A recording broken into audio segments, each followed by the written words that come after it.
کیا آپ زندگی کی پریشانیوں سے عاجز آ چکے ہیں اور کسی بھی حال راحت اور سکون کی کوئی صورت نہیں بن رہی؟ تو پھر یہ سچا واقعہ ایک بار ضرور سن لیجئے گا، کیونکہ اس پوری دنیا میں آپ سے بھی زیادہ شدید مشکلوں میں گھرے لوگ ہیں جن کے حالات آپ سے بھی زیادہ برے ہیں۔ ایک بھائی محمد توصیف صاحب نے کمنٹ کیا ہے کہ ہم مڈل کلاس لوگ ہیں، گھر میں 2 بہنیں کنواری تھی، والد ریٹائر ہو چکے ہیں، دونوں بہنوں کی عمر نکلتی جا رہی ہے، میری تنخواہ اور والد کی پینشن سے گھر کا گزارا چلتا ہے، بہنوں کی شادی کے لیے پیسوں کا انتظام بھی پورا نہیں ہے۔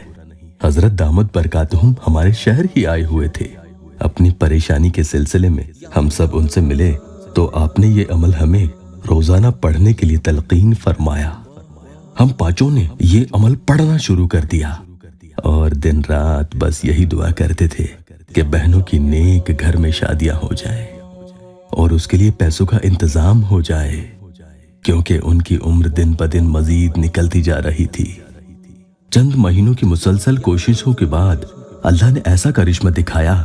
کہ دونوں بہنوں کے پچھلے سال لاک ڈاؤن میں اچھے خاندانی گھر میں رشتے ہو گئے اور پچھلے ہی سال 20 نومبر کو ہی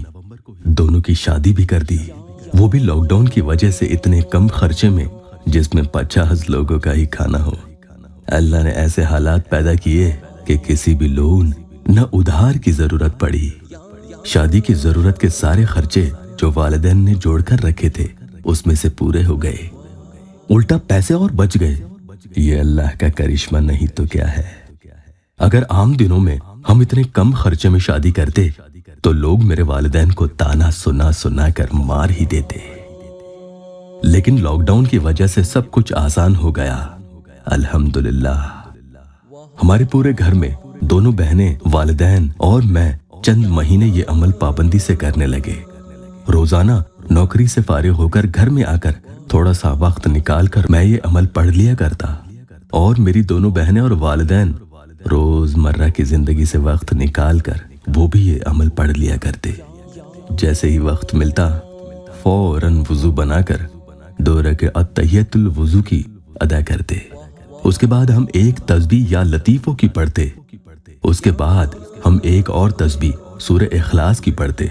حضرت دامت برکاتہم نے ہمیں ٹھیک ایسا ہی بتایا تھا کہ جب پورا عمل پڑھ کر دعا کرو تو ان کلمات کو پڑھ کر ضرور اپنی مشکلوں اور دشواریوں کے خاتمے کے لیے اللہ سے دعا کرنا۔ مانتا ہوں کہ لاک ڈاؤن لوگوں کے لیے پریشانیوں کا سبب بن گیا تھا، مگر اللہ نے ہماری دشواریوں کا خاتمہ اسی لاک ڈاؤن میں چھپا رکھا تھا۔